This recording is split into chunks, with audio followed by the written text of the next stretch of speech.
truck, wiggle out, jump, run, somebody. I'm scared. I know. I'm gonna be there in your head talking to you the whole time. Truck, wiggle out.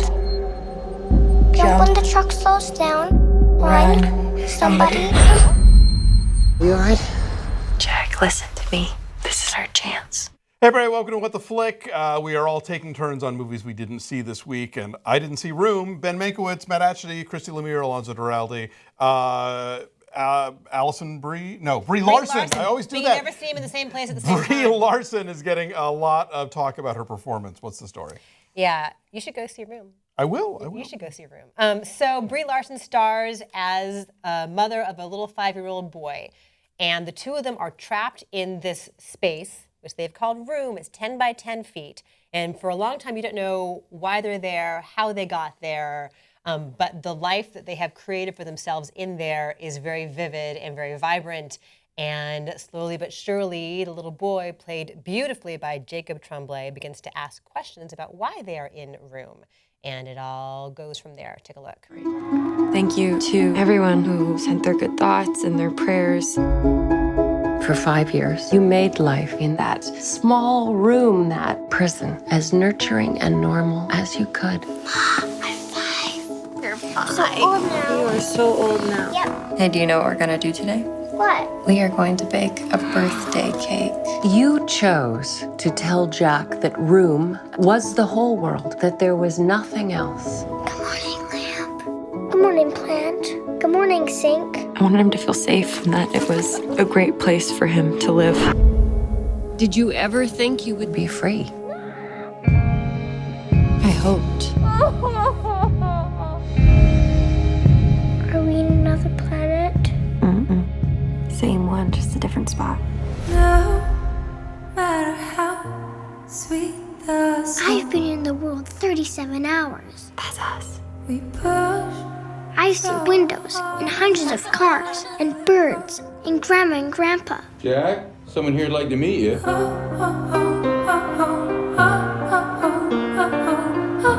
Will he find us? No, he will never find us. Everyone keeps asking, are we okay? You have no idea what's going on in my head. Yeah, well, try me. And every time you look at me, that's all that you see? When I look at you, Joy, I will see my daughter.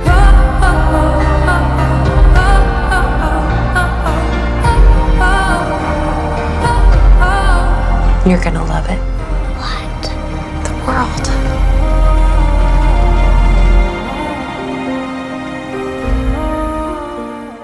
I'm just going to say, I sobbed the whole way through this movie. I have no shame. I'm fine with this. And then I walked home 2.87 miles from the screening room. I walked home after the movie to process. Did I sob the whole way through because it's great or because I've got a little 5-year-old boy? And maybe it's both, but it is great. This movie is beautifully written, beautifully acted. The details, what they do to create this space, it feels lived in, it feels real, and every single moment's authentic. Brie Larson's amazing in it. They both go really, really deep to create these characters. Jacob Tremblay was 8, I want to say, when he did this. He's supposed to be 5.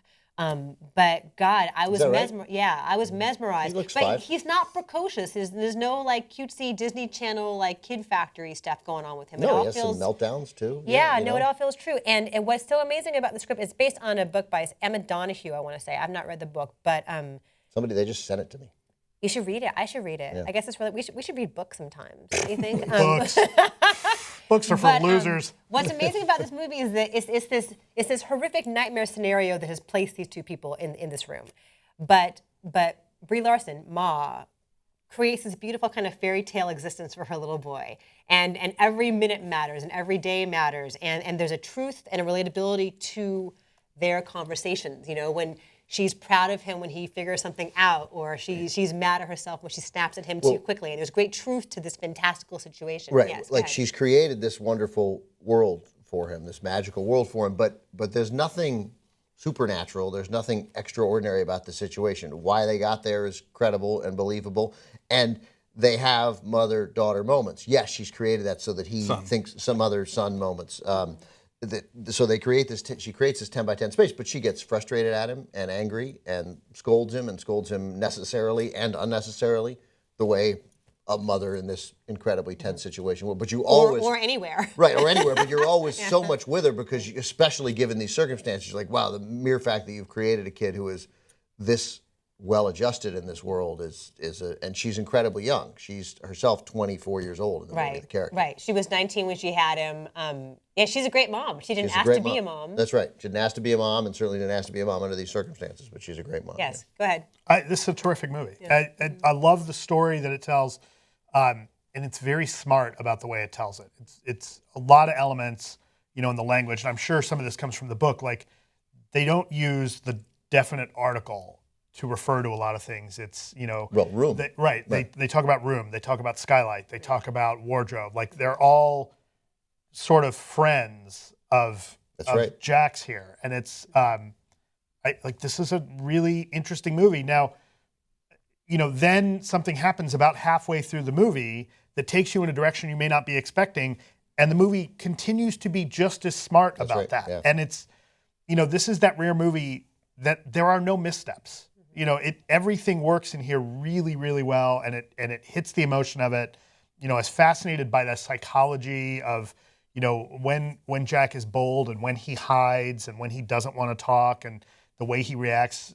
It's all, for those of us that have kids, like that's somebody wrote this who's got kids and knows how kids really, not the way you see in a lot of movies where, kids act out and it's overplayed and precocious.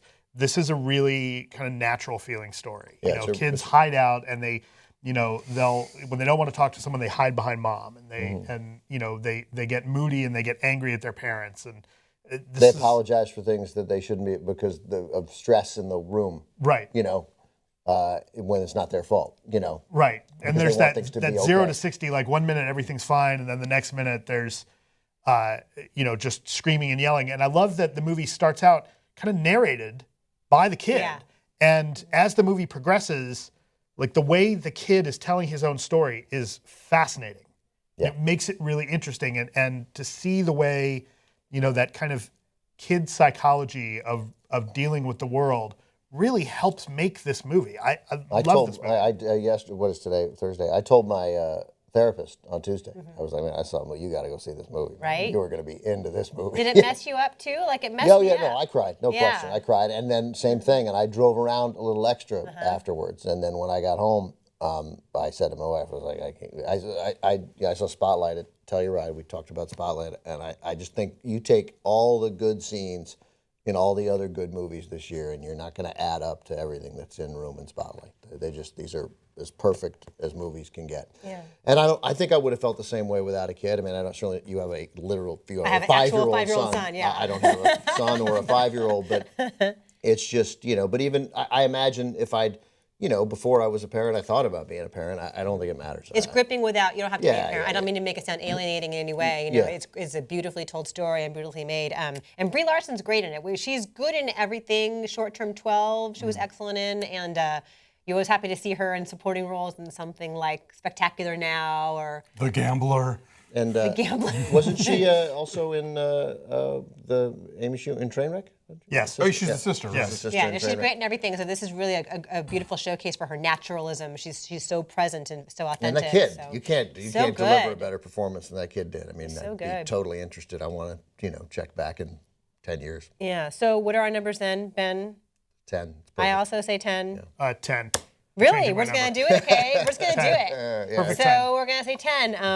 One of the best movies of the year for sure. So please go check out Room. It opened last weekend, limited release. And bigger, I think, this weekend. Where is it? It's at 96% on the tomato meter. Who dares not like Room?